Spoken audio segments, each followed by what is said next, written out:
Personal finance opinions YouTube channel में 19 दिसंबर 2023 की एक और वीडियो में आपको खुशामदीद। यकम सितंबर से लेके अब तक अगर हम देखें तो पाकिस्तान स्टॉक मार्केट में केएसई 100 इंडेक्स में हमें एक मुसलसल बुलिश ट्रेंड नज़र आ रहा था। मार्केट छलांगे मार के ऊपर जा रही थी और हर आने वाला दिन पिछले दिन के मुकाबले में ओवरऑल अगर हम देखें तो इंडेक्स के लिए पॉजिटिव साबित हो रहा था। और मुख्तलिफ कंपनीज़ की प्रॉफिटेबिलिटी देखें, उनकी इंडेक्स मूवमेंट देखें तो तकरीबन जितने भी बड़े शेयर्स हैं और साथ साथ जो पेनी स्टॉक्स हैं वो भी अच्छा खासा एक रैली दिखा गए थे।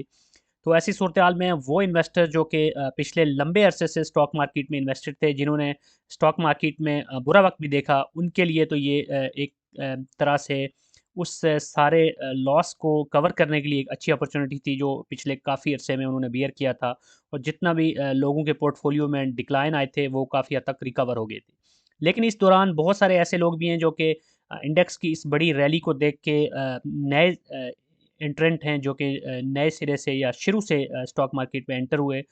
तो उन लोगों के लिए ये आज और कल की अगर मार्केट देखी जाए तो इसमें जिस तरह एक बियरिश ट्रेंड देखने को नज़र आ रहा है और आज तकरीबन 2300 पॉइंट्स स्टॉक मार्केट में इंडेक्स ने गिरा दिए हैं। तो ये थोड़ा-सा उनके लिए पैनिक की सी सूरत-ए-हाल है। ऐसे लोग अब परेशान हैं कि आने वाले वक़्त में अब किस हद तक इंडेक्स अपने आप को सस्टेन कर पाएगा या कितना नीचे गिरेगा। तो इस वीडियो में आज की जो भी मूवमेंट रही इंडेक्स की उसके हवाले से बात की जाएगी और साथ-साथ हम इस पे भी बात करेंगे कि इसके पोटेंशियल बेनिफिशियरीज़ कौन हैं और इससे ज़्यादा नुकसान कौन से लोग उठा सकते हैं और ऐसी सूरत-ए-हाल में आने वाले दिनों में मुमकिना तौर पे क्या हो सकता है और उसमें आपकी स्ट्रैटेजी क्या होनी चाहिए। और अब ये भी बात की जाएगी कि अब जबकि मंदी आई है और करेक्शन आई है, तो ऐसी सूरत-हाल में क्या घबराने का वक़्त हो गया है? क्योंकि स्टॉक मार्केट के अंदर 2 ही सूरतें होती हैं। एक तो ये कि आप खुशी से छलांगे लगा रहे होते हैं या दूसरा ये कि आप घबरा रहे होते हैं। तो अब इन्वेस्टर और ट्रेडर के लिए साइकोलॉजी डिफरेंट होती है। इन्वेस्टर चीज़ों को डिफरेंट तरीके से देख रहा होता है और जो ट्रेडर होता है वो डिफरेंट स्ट्रैटेजी के साथ चल रहा होता है। तो इन सारी चीज़ों के ऊपर आज की इस वीडियो में हम डिटेल में बात करेंगे। अगर हम आज इंडेक्स की मूवमेंट की बात करें तो 2371 पॉइंट्स और परसेंटेज टर्म में देखें तो 3.64% की एक बड़ी हमें करेक्शन देखने को मिली है और इंडेक्स आज 62,833 के ऊपर क्लोज़ हुआ है। तो कुछ दिन पहले जैसे लास्ट वीक हमने देखा कि 66,000 65,000 तो उसको हम एक मेजर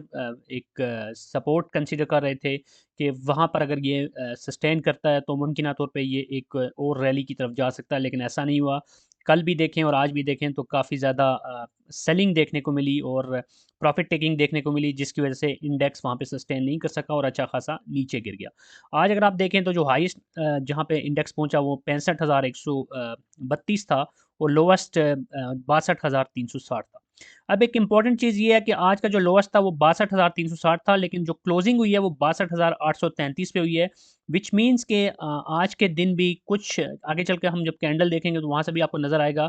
कि बाद में कुछ बाइंग भी हमें देखने को मिली, जो कि एक अच्छा सेंटीमेंट है, व्हिच मीन्स कि एक ख़ास पॉइंट के ऊपर अगर मार्केट नीचे आ भी रही है तो उसके बाद जो बायर्स हैं वो भी अपना इंटरेस्ट ज़रूर शो कर रहे हैं और वॉल्यूम भी हमें इस चीज़ का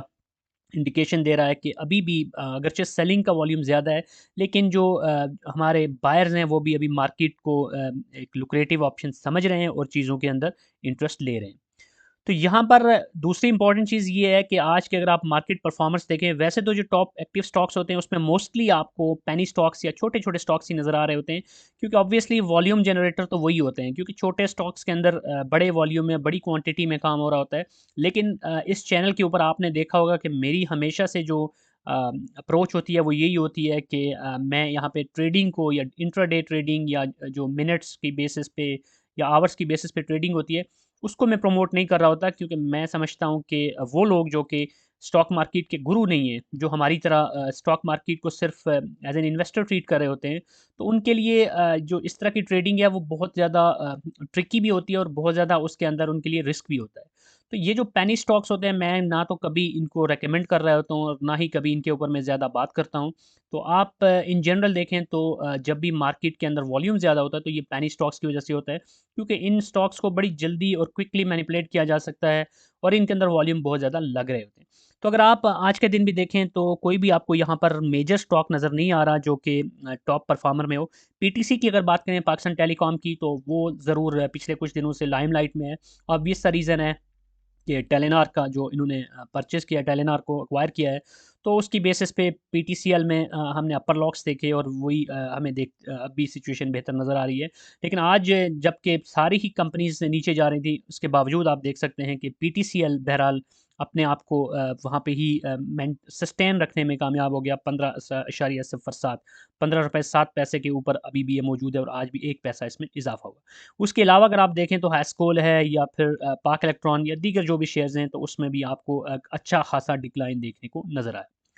इस वीडियो को स्पॉन्सर किया है marketswaves.com ने, जो कि पाकिस्तान स्टॉक मार्केट में मुख्तलिफ सेक्टर्स की टॉप 100 कंपनीज के टेक्निकल एनालिसिस के हवाले से एक बेहतरीन प्लेटफॉर्म है। marketswaves.com इलियट वेव प्रिंसिपल को यूज़ करता है, जो कि वर्ल्ड वाइड टेक्निकल एनालिसिस के हवाले से एक बेहतरीन टूल कंसिडर किया जाता है। marketswaves.com पाकिस्तान स्टॉक मार्केट में KSE 100 इंडेक्स में लिस्टेड टॉप 100 कंपनीज के हवाले से आपको बेहतरीन टेक्निकल डेटा फ्राहम करता है और इसकी बेसिस पे आप मुख्तलिफ टाइम फ्रेम्स के अंदर एनालिसिस करके बेहतरीन स्टॉक्स का इंतखाब कर सकते हैं और अपनी ट्रेड्स को कामयाब बना सकते हैं। इस प्लेटफॉर्म्स के ऊपर डिफरेंट प्लान्स हैं जिसके मुताबिक आप अपनी जो भी रिसर्च है वो यहाँ पे कर सकते हैं और बेहतर पोजीशन बना सकते हैं। एग्जांपल के तौर पे अगर आप यहाँ पे OGDC को देखें तो इसका जो प्राइमरी ट्रेंड है as of now based on Elliott wave principle वो बियरिश है, और साथ साथ जो एक्सपेक्टेशंस हैं वो भी यहाँ पर और जो रिकमेंडेशंस हैं वो भी आपके साथ डिटेल में शेयर की जाती हैं।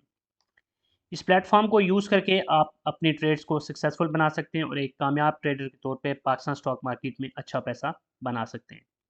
अब आज की इस मंदी की सी सूरत-ए-हाल में अगर आप एडवांसेस को देखें तो यहाँ पर भी आपको एज़ सच कोई बड़ा नाम नज़र नहीं आ रहा। इनमें से कोई भी काबिल ज़िक्र नहीं है सिवाय पाक सुज़ुकी के, जहाँ पर आप देख सकते हैं कि 5.08% यानी ₹29 की रैली बहरहाल पाक सुज़ुकी में देखने को मिली। तो इसमें जो रीज़न है वो ऑलरेडी मैं काफ़ी वीडियोज़ में डिस्कस भी कर चुका हूँ। जो पाक सुज़ुकी जो अपने माइनॉरिटी शेयर होल्डर से जो शेयर्स वापस ख़रीद रहे हैं, तो उस बायबैक के चक्कर में लोग एक्सपेक्ट कर रहे हैं कि अगरचे इन्होंने प्राइस जो बताई थी उसके हिसाब से देखा जाए तो ऑलरेडी जो जो प्राइस इनकी तरफ से प्रपोज्ड है उसकी बात की जाए तो उससे ऑलरेडी ऊपर ट्रेड हो रहा है। लेकिन फिर भी लोगों को लगता है कि शायद इससे कुछ ऊपर प्राइस के ऊपर उनको कुछ बेहतर दाम मिल जाएँगे जब इसको बाय बैक किया जाएगा। तो इस वजह से यहाँ पर काफ़ी ज़्यादा गहमा-गहमी अभी भी देखने को मिल रही है। अब यहाँ पर अगर आप डिक्लाइनर्स को देखें, टॉप डिक्लाइनर्स को जो कि 15-15, 16-16, 17-17% डिक्लाइन हुए हैं, तो वहाँ पर भी आपको छोटे नाम ही नज़र आएँगे, क्योंकि जो बड़े नाम होते हैं या बड़ी कंपनीज़ हैं मोस्टली, तो उनका जो सर्किट ब्रेकर होता है वो 7.5% पे होता है, 7.5% में वो लोअर लाक पे चले जाते हैं। तो इस चीज़ को हम यहाँ से भी फर्दर देख सकते हैं अगर हम यहाँ पर जाते हैं और कंपनीज़ में हम आज का सर्किट ब्रेकर देखते हैं कि कौन सी कंपनीज़ अपर लाक या लोअर लाक में। तो यहाँ पर आप देख सकते हैं कि आज के इस दिन भी कि जब 2300 से ज़्यादा इंडेक्स नीचे गिरा, कुछ कंपनीज़ बहरहाल मौजूद हैं जो कि आज भी अपर लॉक में गई हैं और उनमें एज़ सच खैर काबिल ज़िक्र तो कोई भी नहीं है, छोटी-छोटी कंपनीज़ ही हैं। लेकिन बहरहाल कुछ कंपनीज़ ज़रूर मौजूद हैं। लेकिन अगर आप लोअर लॉक पे जाएँगे तो यहाँ पर आप देखें कि आज 25 से ज़्यादा कंपनी 28 कंपनीज़ हैं जो कि लोअर लॉक में गई हैं, और ये थोड़ा-सा अलार्मिंग है क्योंकि इसमें आपको बड़े-बड़े नाम भी नज़र आएँगे। अगरचे इसमें छोटी कंपनीज़ भी हैं, एएनएल वगैरह, बैंक ऑफ खैबर, लेकिन यहाँ पर आपको दाऊद हरक्लस भी नज़र आ रहा है, यहाँ पर आपको एंग्रो फूड भी नज़र आ रहा है। इसी तरह आपको यहाँ पर जीजीएल, इमेज और मरी ब्रूरी नज़र आ रहा है। इसी तरह आपको पंजाब ऑयल मिल्स नज़र आ रहा है। इसके अलावा अगर आप देखें तो यहाँ पर आपको एचसीएल नज़र आ रहा है, और इससे सेकंड पेज पे जाएँ तो वहाँ पर आपको शेज़ान और ट्रीट भी नज़र आ रहे हैं। तो देखा जाए तो आज काफ़ी सारी कंपनीज़ के अंदर लोअर लॉक की सूरत-ए-हाल पैदा हुई है, और अगर इसी चीज़ को हम यहाँ पर कैंडल स्टिक्स में देखें, तो आप देख सकते हैं कि आज के दिन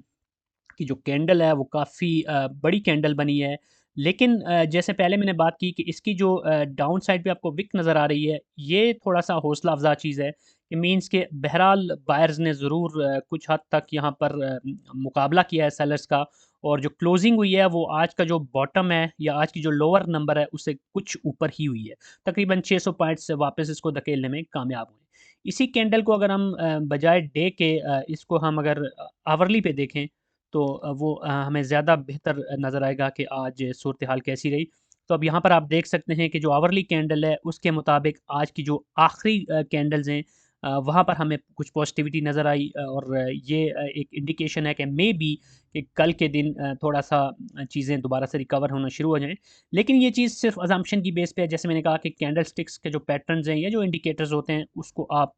100% उसकी बेसिस पे अपने डिसीज़न नहीं ले सकते एज़ एन इन्वेस्टर, क्योंकि बहुत दफ़ा ऐसे होता है कि आपको फ़ाल्स सिग्नल्स भी मिल रहे होते हैं। बहरहाल एक और चीज़ ये है कि आरएसआई की अगर बात करें तो वो बहुत ज़्यादा लंबे अरसे से ऊपर थी, तो अब आरएसआई अगर यहाँ पे हम बजाय आवरली के इसको डेली पे लेके जाएँ, तो आपको नज़र आएगा कि बहरहाल जो आरएसआई है वो अब काफ़ी हद तक ट्रिकल डाउन हो चुकी है और 56 पे है, जो कि पहले एक लंबे अरसे से आपको 90 से ऊपर वो एक अनरियलिस्टिक से नंबर के ऊपर नज़र आ रही थी। तो अब इस सारी सूरत-हाल को मैं किस नज़र से देखता हूँ, मेरी नज़र में तो ये आपको अपॉर्च्युनिटीज़ दे रही है मार्केट, क्योंकि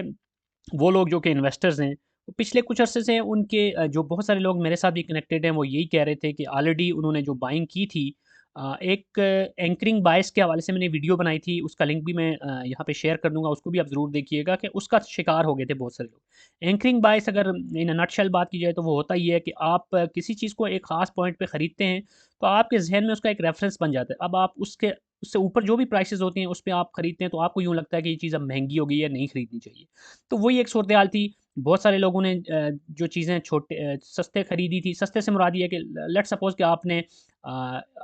हब को खरीदा था ₹80 पे, अभी अगर उसकी प्राइस 120 के आस-पास है, तो आपको लग रहा था कि अब तो बहुत महँगी है, अब नहीं खरीदी जा सकती। तो इसी तरह बहुत सारे लोग जो कि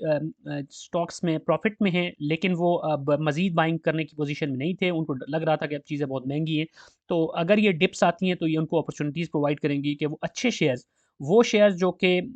फंडामेंटली स्ट्रॉन्ग हैं, जिनके अंदर आपको अच्छा डिविडेंड भी मिलता है, जिनकी डिविडेंड यील्ड अच्छी है और जिन कंपनीज़ का आपको पता है कि वक़्ती तौर पे मार्केट में जो अप्स एंड डाउन्स आते हैं, इसके बावजूद भी उनके शेयर्स में इतनी की सलाहियत है कि वो अपने आप को डिविडेंड की मद में भी अच्छा प्रॉफ़िट दे सकते हैं और कैपिटल गेन भी जब भी मार्केट दोबारा से रैली करती है, तो उसमें दे सकते हैं। तो उन कंपनीज़ के अंदर आप मज़ीद एंट्रीज़ ले सकते हैं।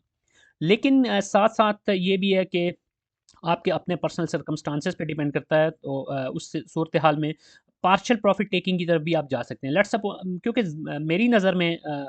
आप जितने भी लोग हैं जो कि लॉन्ग टर्म से स्टॉक मार्केट में इन्वेस्टेड हैं, तो ये सितंबर से अब तक की जो रैली है इसमें वो लाजमी बात है कि अच्छे खासे अपने आप को रिकवर भी कर चुके होंगे, प्रॉफिट में भी जा चुके होंगे। तो किसी कंपनी में अगर आपको ऑलरेडी 100% ना भी सही तो 80% प्रॉफिट में आप जा चुके हैं, तो उसमें अगर आप पार्शियल प्रॉफिट टेकिंग कर लेते हैं, उसमें 50% आप अपने आप को ऑफलोड कर लेते हैं, तो उसमें भी कोई मज़ायका नहीं है। क्योंकि उस सूरत में ये होगा कि अगर मार्केट में कुछ मज़ीद जो एक्सपेक्टेड भी है कि कुछ मज़ीद करेक्शन आ सकती है, कुछ मज़ीद इंडेक्स नीचे जा सकता है, तो ऐसी सूरत में कम से कम आपको आपके पास काफ़ी कैश हो चुकी होगी, जिस कैश को आप यूटिलाइज़ करके बेहतर अपॉर्च्युनिटीज़ को अवेल कर सकते हैं। तो अब ये सूरत-ए-हाल मार्केट में पैदा हो रही है कि जिस तरह हमारे जो स्टॉक इन्वेस्टिंग के गुरु हैं, उन्होंने कहा कि जब भी स्टॉक मार्केट नीचे आती है, तो उसके अंदर आपके पास एक अपॉर्च्युनिटी होती है और साथ-साथ ये भी कि जब स्टॉक मार्केट नीचे जा रही होती है, उसको लोग कुछ लोग एज़ एन अपॉर्च्युनिटी ट्रीट कर रहे होते हैं और उसमें बाइंग कर रहे होते हैं, लेकिन कुछ लोग पैनिक करके सेलिंग कर रहे होते हैं। तो अब आपके लिए भी एक लिटमस टेस्ट होगा, आपके लिए भी एक ये इम्तिहान होगा कि मार्केट जब थोड़ी-सी अब करेक्शन दिखा रही है, तो ऐसी सूरत में आप क्या पैनिक करते हैं या फिर आप मार्केट में अपॉर्च्युनिटीज़ को तलाश करते हैं? याद रहे कि स्टॉक मार्केट कभी भी एक डायरेक्शन में हमेशा के लिए मूव नहीं करती। अब कोई ये ख़्याल कर रहा हो कि सितंबर से अब तक अगर ये मुसलसल ऊपर जा रही थी तो हमेशा के लिए ऊपर ही जाती रहेगी, तो ऐसा ये सिर्फ़ ख़्यालों की दुनिया में हो सकता है, रियलिस्टिकली स्पीकिंग ऐसा नहीं हो सकता। इसलिए अगर आप ये सोचें कि मार्केट में ये बियरिश ट्रेंड ख़तरनाक है, तो इसको ज़हन में रखें कि ये आपके लिए अपॉर्च्युनिटी भी क्रिएट कर रहा है। तो हमेशा स्टॉक मार्केट में कैलकुलेटेड डिसीजंस लें और चीज़ों को जब बियरिश ट्रेंड हो या बुलिश ट्रेंड हो, दोनों सूरतों में आप देखें कि आपके मफाद में कौन सी अपॉर्चुनिटीज़ क्रिएट हो रही हैं और उन अपॉर्चुनिटीज़ का फ़ायदा उठाएँ। अगर आप इस सूरत हाल में पैनिक करेंगे और गलत डिसीजन लेंगे, रैश डिसीजंस लेंगे, तो उस सूरत में आप नुकसान उठा सकते हैं। और हमेशा की तरह मैं एक दफ़ा फिर यही कहूँगा कि पेनी स्टॉक्स या वो स्टॉक्स जिनकी फंडामेंटल स्ट्रॉन्ग नहीं है, जो सिर्फ़ स्पेकुलेशंस की बुनियाद पे चलते हैं, उनसे दूर रहने की कोशिश करें। यही आपके लिए बेहतर होगा। बाकी ये है कि दिसंबर रिज़ल्ट्स आने वाले हैं, तो जनवरी में जाके जब रिज़ल्ट्स अनाउंस होंगे और फरवरी में भी, और फिर डिविडेंड आना शुरू होगा, तो जो कुछ हद तक जो अभी कैपिटल गेन जितना आपने हासिल किया था उसमें अगर कोई कमी बेशी आ भी जाती है, अभी ये जो रिसेंट बियरिश ट्रेंड है इसकी वजह से, तो वो काफ़ी हद तक वो आपके डिविडेंड की मद में भी कवर हो जाएगा। तो स्टे काम और स्टॉक मार्केट के ऊपर नज़र रखें, अच्छे स्टॉक्स को पिक करें और अपनी जो इन्वेस्टमेंट पोर्टफोलियो है उसको बढ़ाते जाएँ, उसमें इम्प्रूवमेंट्स लाते जाएँ, तो आई एम श्योर कि आप लॉन्ग रन में फ़ायदे में ही होंगे। शॉर्ट टर्म में वक्ती तौर पे ups and downs stock market में आते रहेंगे। तो that's it from this video. I hope कि ये इन्फॉर्मेशन या जो डिस्कशन आज की इस वीडियो में हुई, जो कि थोड़ा सा हट के है जो नॉर्मल रूटीन में यहाँ पे वीडियोस बनती हैं उससे, तो ये भी आपको पसंद आई होगी। अगर आपको इस तरह की वीडियोस पसंद हैं तो कमेंट सेक्शन में ज़रूर बताइएगा, ताकि इस तरह की डिस्कशंस को हम रेगुलर बेसिस पे इस चैनल पे अपलोड कर सकें। That's it from this video. Thank you very much.